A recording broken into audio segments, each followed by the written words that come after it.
Hello. Next നമ്മൾ discuss ചെയ്യുന്നത് conditions of buyback നടത്തുന്നതിനുള്ള കണ്ടീഷൻസ് ആണ്. ഒരു കമ്പനി ആ കമ്പനിയുടെ ഷെയർ തന്നെ തിരിച്ചു വാങ്ങിക്കുന്ന സമയത്ത് ഫോളോ ചെയ്യേണ്ട സർട്ടൺ കണ്ടീഷൻസ് ഉണ്ട്. ആ കണ്ടീഷൻസ് എന്തൊക്കെയാണെന്നാണ് നെക്സ്റ്റ് നമ്മൾ ഡിസ്കസ് ചെയ്യുന്നത്. നോക്കാം.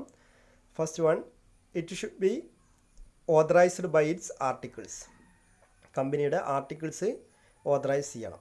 അതായത് ഒരു കമ്പനി അതിൻ്റെ രജിസ്ട്രേഷൻ സമയത്ത് പ്രിപ്പയർ ചെയ്യുന്ന മെമ്മോറാണ്ടം അസോസിയേഷൻ ഉണ്ടാക്കണം, അതുപോലെ തന്നെ ആർട്ടിക്കിൾസ് ഓഫ് അസോസിയേഷൻ തയ്യാറാക്കണം. അപ്പം ഇത്തരത്തിലുള്ള ആർട്ടിക്കിൾസ് ഓഫ് അസോസിയേഷൻ പെർമിറ്റ് ചെയ്താൽ മാത്രമേ എന്ത് ചെയ്യാൻ പറ്റുള്ളൂ, ഒരു കമ്പനിക്ക് അതിൻ്റെ ഷെയർ ബൈബാക്ക് നടത്താൻ പറ്റുള്ളൂ. ഓക്കെ, അതാണ് it should be authorised by its articles permit ചെയ്താൽ മാത്രമേ ഒരു കമ്പനിക്ക് എന്ത് ചെയ്യാൻ പറ്റൂ, ആ കമ്പനിയുടെ ഷെയർ ബൈബാക്ക് നടത്താൻ സാധിക്കുകയുള്ളൂ.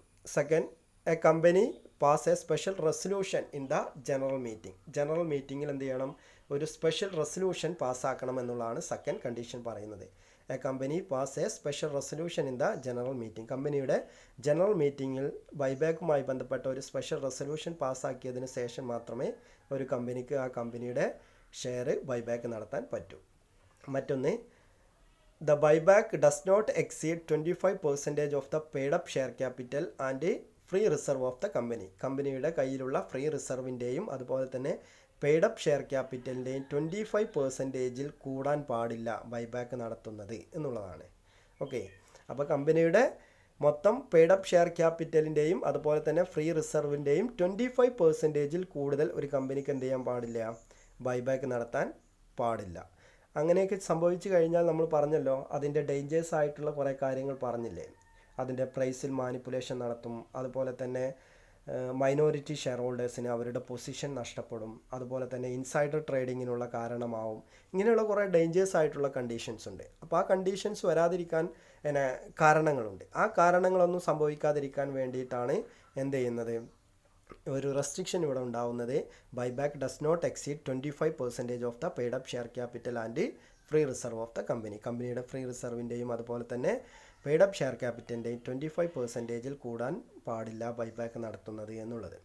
Then fourth condition, partly paid up shares or securities cannot be bought back by the company. Okay, company ഒരിക്കലും എന്ത് ചെയ്യാൻ പാടില്ല, ബൈബാക്ക് നടത്തുന്നത് പാർട്ട്ലി പെയ്ഡ് അപ്പ് ഷെയർസോ മറ്റു സെക്യൂരിറ്റികളോ ബൈബാക്ക് നടത്താൻ പാടില്ല. അപ്പോൾ ഫുള്ളി പെയ്ഡ് അപ്പ് ആയിരിക്കണം എന്നർത്ഥം. നമ്മൾ ബൈബാക്ക് നടത്തുന്നത് ഇക്വിറ്റി ഷെയർ ആണെങ്കിൽ ആ ഇക്വിറ്റി ഷെയറിൻ്റെ എന്താണ്, ഫുള്ളി പെയ്ഡ് അപ്പ് ആയിട്ടുള്ള ഇക്വിറ്റി ഷെയർ മാത്രമേ ബൈബാക്ക് നടത്താൻ പറ്റൂ. പാർട്ട്ലി പെയ്ഡ് അപ്പ് ആണെങ്കിൽ എന്ത് ചെയ്യാൻ പറ്റില്ല, ബൈബാക്ക് നടത്താൻ പറ്റില്ല. നമ്മൾ ഈ ഇതിൻ്റെ പ്രിഫറൻസ് ഷെയറിൻ്റെ റിഡംഷൻ നടത്തിയ സമയത്തും അതുപോലെ തന്നെ ഡിബഞ്ചേഴ്സിൻ്റെ റിഡംഷൻ നടത്തിയ സമയത്തൊക്കെ നമ്മൾ പറഞ്ഞിട്ടുണ്ടായിരുന്നു, ഒരിക്കലും എന്ത് ചെയ്യാൻ പാടില്ല, പാർട്ട്ലി പെയ്ഡ് അപ്പ് ആയിട്ടുള്ള ഷെയറോ പാർട്ട്ലി പെയ്ഡ് അപ്പ് ആയിട്ടുള്ള ഡിബഞ്ചേഴ്സോ ഒന്നും എന്ത് ചെയ്യാൻ പാടില്ല, റിഡംഷൻ നടത്താൻ പറ്റില്ല. അതുപോലെ തന്നെയാണ് ബൈബാക്കിൻ്റെ കേസിലും പാർട്ട്ലി പെയ്ഡ് അപ്പ് ആയിട്ടുള്ള ഷെയർ എന്ത് ചെയ്യാൻ പറ്റില്ല, ബൈബാക്ക് നടത്താൻ പറ്റില്ല എന്നുള്ളതാണ് fourth condition. Fifth, buyback must be completed within 1 year from the date of passing the special resolution.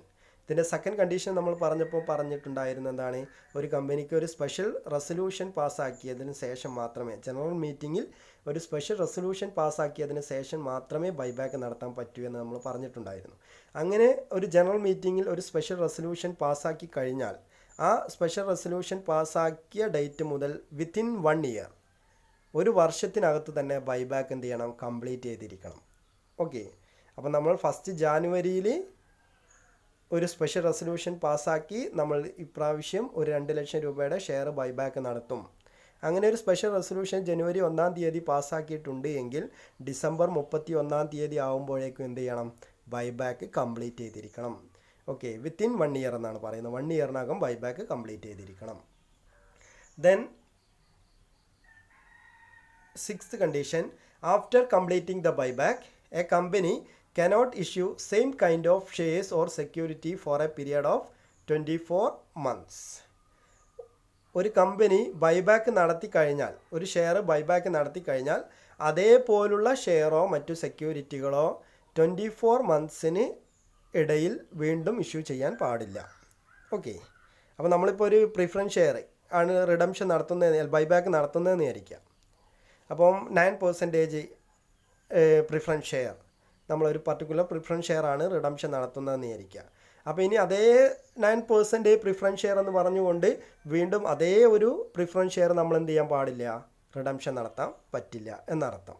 Same kinds of share, same kinds of security, നമ്മൾ എന്താണോ റിഡംഷൻ നടത്തിയത് അതുപോലുള്ള ഷെയറോ മറ്റു സെക്യൂരിറ്റികളോ 24 months എന്ന് പറഞ്ഞു കഴിഞ്ഞാൽ എന്താ, 2 വർഷത്തെ കാലത്തേക്ക് കമ്പനിക്ക് പിന്നെ എന്ത് ചെയ്യാൻ പാടില്ല, അതേപോലുള്ള ഷെയറോ അതേപോലുള്ള മറ്റു സെക്യൂരിറ്റികളോ ഇഷ്യൂ ചെയ്യാൻ പാടില്ല. മറ്റു സെക്യൂരിറ്റീസ് ഇഷ്യൂ ചെയ്യാം. ഓക്കെ, അതേ സെയിം കണ്ടീഷൻ ഫോളോ ചെയ്യുന്ന സെയിം ടൈപ്സ് ഓഫ് ഷെയറോ സെക്യൂരിറ്റിയോ കമ്പനി ഒരിക്കൽ ബൈബാക്ക് നടത്തി കഴിഞ്ഞാൽ പിന്നെ 2 വർഷത്തേക്ക് അതേപോലുള്ള ഷെയറോ മറ്റു സെക്യൂരിറ്റീസോ ഇഷ്യൂ ചെയ്യാൻ പാടില്ല എന്നർത്ഥം. ഇതാണ് 6th കണ്ടീഷൻ.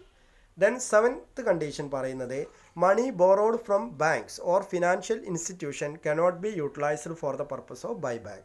ബൈബാക്ക് നടത്താൻ ഒരിക്കലും കമ്പനി എന്ത് ചെയ്യാൻ പാടില്ല, ബാങ്കുകളിൽ നിന്നോ മറ്റു ഫിനാൻഷ്യൽ ഇൻസ്റ്റിറ്റ്യൂഷനുകളിൽ നിന്നോ പണം വാങ്ങിയിട്ട് ബൈബാക്ക് നടത്താൻ പാടില്ല. ഓക്കെ, ഇപ്പോൾ കമ്പനി 2 ലക്ഷം രൂപയുടെ ബൈബാക്ക് നടത്തണം, അതിന് 2 ലക്ഷം രൂപയുടെ ഒരു ബാങ്ക് ലോൺ എടുത്തുകൊണ്ട് ബൈബാക്ക് നടത്താൻ പാടില്ല. ഓക്കെ, ഫിനാൻഷ്യൽ ഇൻസ്റ്റിറ്റ്യൂഷനുകളിൽ നിന്നോ ബാങ്കുകളിൽ നിന്നോ പണം വായ്പ വാങ്ങിയിട്ട് ഒരിക്കലും ഒരു കമ്പനി എന്ത് ചെയ്യാൻ പാടില്ല, ബൈബാക്ക് നടത്താൻ പാടില്ല.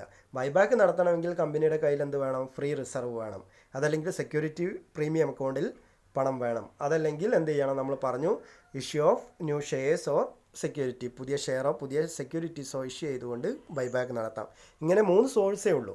ആ 3 സോഴ്സ് മാത്രമേ ഉപയോഗിക്കാൻ പാടുള്ളൂ. അല്ലാതെ ഫിനാൻഷ്യൽ ഇൻസ്റ്റിറ്റ്യൂഷനുകളിൽ നിന്ന് പണം വായ്പ വാങ്ങി ബാങ്കുകളിൽ നിന്ന് പണം വായ്പ വാങ്ങിയിട്ട് ഒരിക്കലും ഒരു കമ്പനി എന്ത് ചെയ്യാൻ പാടില്ല, ബൈബാക്ക് നടത്താൻ പാടില്ല. ഓക്കെ, 8th കണ്ടീഷൻ പറയുന്നത് ദ ഡെപ്റ്റ് equity ratio is not more than 2:1 after such buyback. Buyback നടത്തി കഴിഞ്ഞതിന് ശേഷം കമ്പനിയുടെ ഡെപ്റ്റ് ഇക്വിറ്റി റേഷ്യോ എന്ന് പറയുന്നത് 2:1 ആയിരിക്കണം. ഓക്കെ, 2:1 ഡെപ്റ്റ് ഇക്വിറ്റി റേഷ്യോ ഉണ്ടായാൽ മാത്രമേ ഒരു കമ്പനിക്ക് എന്തുണ്ടാവുള്ളൂ, അതിൻ്റെ സോൾവൻസി മെയിൻറ്റെയിൻ ചെയ്യാൻ പറ്റുള്ളൂ. ഓക്കെ, കടബാധ്യതകളൊക്കെ കൊടുത്തു തീർക്കാനുള്ള ഒരു കപ്പാസിറ്റി കമ്പനിക്ക് ഉണ്ടാവുകയുള്ളൂ. അതുകൊണ്ട് ഡെപ്റ്റ് ഇക്വിറ്റി റേഷ്യോ എപ്പോഴും 2:1 എന്നുള്ള റേഷ്യോ മെയിൻറ്റെയിൻ ചെയ്യണം. അപ്പോൾ ബൈബാക്ക് നടത്തി കഴിഞ്ഞാൽ ഈ ഡെപ്റ്റ് ഇക്വിറ്റി റേഷ്യോ 2:1 എന്ന് പറയുന്ന റേഷ്യോയിൽ എന്ത് ചെയ്യാൻ പാടില്ല, മാറ്റം വരാൻ പാടില്ല. അപ്പോൾ ആ ഒരു റേഷ്യോ ഡെപ്റ്റ് ഇക്വിറ്റി റേഷ്യോ 2:1 എന്ന് പറയുന്ന റേഷ്യോ മെയിൻറ്റെയിൻ ചെയ്യണം എന്നർത്ഥം. ഓക്കെ, അപ്പോൾ ഇത്രയും കണ്ടീഷൻസ് ഫോളോ ചെയ്തുകൊണ്ടേ മാത്രമേ ഒരു കമ്പനിക്ക് എന്ത് ചെയ്യാൻ പറ്റുള്ളൂ, അതിൻ്റെ ഷെയർ ബൈബാക്ക് നടത്താൻ പറ്റുകയുള്ളൂ എന്നുള്ളതാണ് പറയുന്നത്. അപ്പോൾ ഈ കണ്ടീഷൻ നിങ്ങൾ എന്ത് ചെയ്യണം, കമ്പൽസറി ആയിട്ടൊന്ന് ഓർത്ത് വെക്കണം. ഇത് നമുക്ക് പ്രോബ്ലം ചെയ്യുമ്പോഴൊക്കെ വേണ്ടി വരും. അപ്പോൾ ജസ്റ്റ് ഞാനൊന്നും കൂടെ അതൊന്ന് ജസ്റ്റ് ഒന്ന് പറയാം.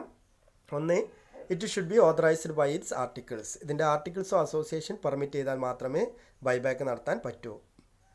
മറ്റൊന്ന്, ജനറൽ മീറ്റിങ്ങിൽ ഒരു സ്പെഷ്യൽ റെസൊല്യൂഷൻ പാസ്സാക്കിയാൽ മാത്രമേ ബൈബാക്ക് നടത്താൻ പറ്റൂ. ദെൻ ബൈബാക്ക് നടത്തുന്ന ഒരിക്കലും എന്ത് ചെയ്യാൻ പാടില്ല, does not exceed 25% of the paid up capital and free reserve.